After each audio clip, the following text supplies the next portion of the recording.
Friends, जब भी हम जब छोटे साइज पे आर्ट वर्क बनाते हैं तो उसमें डिफिकल्टीज थोड़ी सी कम होती है। और ये आर्ट वर्क बनाने जैसे आपको बड़ी आर्ट वर्क भी बनाना चाहिए। क्यों? क्योंकि जब साइज बड़ा होता है तो डिफिकल्टीज बढ़ती है और देखने का जो एक्सपीरियंस है वो भी चेंज होता है ना। व्यू पॉइंट भी चेंज होता है।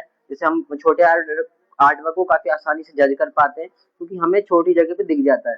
पर जैसे इतने बड़े आर्ट वर्क होते हैं तो हम क्या करते हैं, उसको काफी दूर से जज करते हैं कि हाँ ये इसकी सेम है या नहीं है। ठीक है, तो इसमें डिफिकल्टीज ज्यादा होती है, सीखते ज्यादा है और काफी सारी चीजें इसमें करते हैं।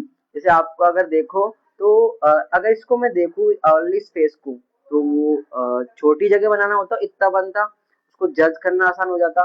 पर इसको मुझे बार में दूर होके देखना पड़ता है। हर बार मैं पीछे होके इसको देखता हूँ, ऑब्जर्व करता हूँ। ठीक है, कि ये सही है या नहीं है। ठीक है, टाइम ज्यादा लग रहा है, समय ज्यादा लग रहा है, डिफिकल्टीज ज्यादा है और आपकी स्किल्स ज्यादा प्रैक्टिस हो रही है। हर चीज ज्यादा है तो आपकी स्किल्स भी ज्यादा प्रैक्टिस होने वाली है।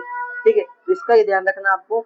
और जब भी ऐसे आर्ट वर्क आप बनाते हो बड़े वाले बड़े साइज के, ठीक है, तो आपकी जो पेंसिल है, जैसे अभी तो छोटी हो गई, मेरे पास दूसरी वाली से बनाया मैंने, तो उस पेंसिल को बड़ा छील के, ठीक है, बड़ा साफ करना है कटर से, है ना।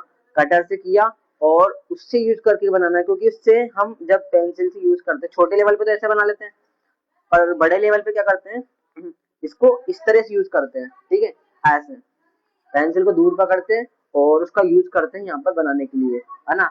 फ्री हैंड वर्किंग होता है पूरा। हम स्टार्टिंग बेसिक शेप से करते हैं